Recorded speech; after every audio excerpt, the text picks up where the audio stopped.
Race 2 of the weekend at Zandvoort, and a first-time pole sitter in Maximilian Powell. The Lamborghini had another Lambo alongside him, with Mirko Bortolotti starting second. The race got underway as they charged towards turn 1. It was initially a good start for Max Powell as he led Bortolotti into the turn, but Bortolotti had other ideas. He kept his foot buried on the throttle, carried the speed around the outside and went into the lead of the race. And then Thierry Vermeulen, just behind, tried to get his Ferrari ahead of Max Powell as well, whilst also at the same time trying to defend his own third place from a fast starting Kelvin van der Linde. But there was an incident at the start of that lap. Lucas Auer and Clement Schmidt both out. On board with Maro Engel with the McLaren to the right of the picture. There was the contact. Into the barrier went Schmidt and out of the race. Lucas Auer coming off the same spot. This is what it looked like on board with Sheldon van der Linde right in front of him, having to avoid not one but two ailing cars. That all brought about the red flags and a short delay to the race, which would restart in the running order with Bortolotti ahead of Powell, Vermeulen, who'd had a best ever qualifying in third place, looking to score his first DTM podium in his home circuit. The Dutch driver though still had Kelvin van der Linde right behind him, with race 1 with Jack Aitken restarting in 5th place, Lucas Stoltz in 6th. Good start for Marco Wittmann as well. Charging through the field in race 1, he'd already gained 5 places from 14th on the grid, and the other two BMWs run by Schubert were also advancing. René Rast charging up the order ahead of Thomas Preining.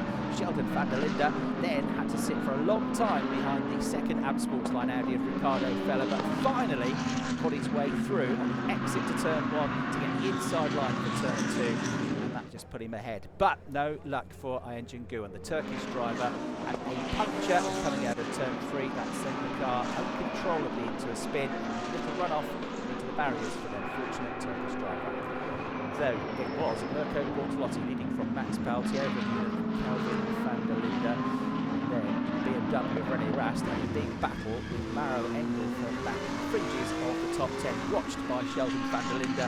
Got a move from René Rast and put him through, but he was later asked to give the position back, only to retake it from Maro Engel a few laps later. Drama then for Jack Aitken, who came into the wrong pit box and held up Lucas Stoltz. Eventually realising his mistake, accelerated away and back into the Emil Frey racing box, but he would pick up 3 penalty laps as a result of that, dropping out of the points. So René Rast in all sorts of fights and was out on cold tyres trying to get a podium position. Kelvin van der Linde threw his Audi around the outside of Thierry Vermeulen and René Rast to gain 2 places and effectively on course for a podium once the pit stops were sorted. Max Powell lost time in the pits for the Powell Motorsport team, so dropping back down to 6th place once all the pit stops had settled in. Kelvin van der Linde and Max Powell side by side with the German driver on the cold tyres and able to keep the South African behind him, the championship leader getting through and taking Thierry Vermeulen with him on the run through into turn 10. Marco Wittmann had stayed out as late as possible. That tactic worked in race 1, he got from 17th to 7th. It worked in race 2. Well, it was a good pit stop and the team knew it. Torsten Schubert applauding the efforts of his crew, got Marco Wittmann out into the lead of the race ahead of Mirko Bortolotti, but the BMW was on cold tyres. Bortolotti was trying to attack. They went side by side through the chicane. There was contact with the Lamborghini and the left rear corner of the BMW. And then into the next corner at turn 13, Bortolotti feigned to move up the inside but couldn't find a way through. Wittmann had kept him at bay, but the car was disintegrating. Bits of bodywork flying off the back left corner, smoke coming from the car as the bodywork rubbed against the tyre. Would he make it to the finish of the race with 20 minutes still remaining? Perhaps the bodywork coming away from the car had done the German driver a favour. Although it's up to bad, the smoke eventually disappeared and Marco Wittmann drove away from this battle for second place. Bortolotti, van der Linde and Vermeulen all together for the last few laps of the race.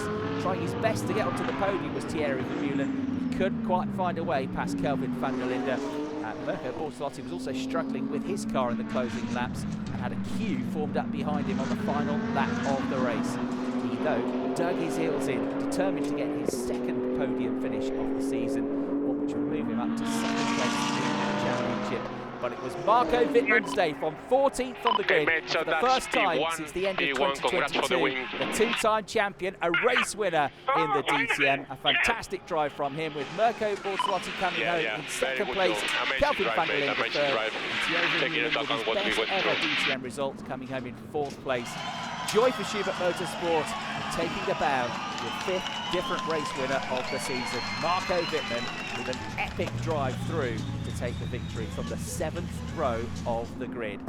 So confirmation of the results, Marco Wittmann winning ahead of Mirko Bortolotti and Kelvin van der Linde, Thierry Vermeulen, Lucas Stoltz and Arjun Maini in the top 6, Rennie Rast from last on the grid to 7th, Sheldon van der Linde from a lowly grid position up to 8th ahead of Max Powell and Thomas Preining. The next round of DTM takes us to the wonderful street circuit of the Norris Ring, Marco Wittmann's home track.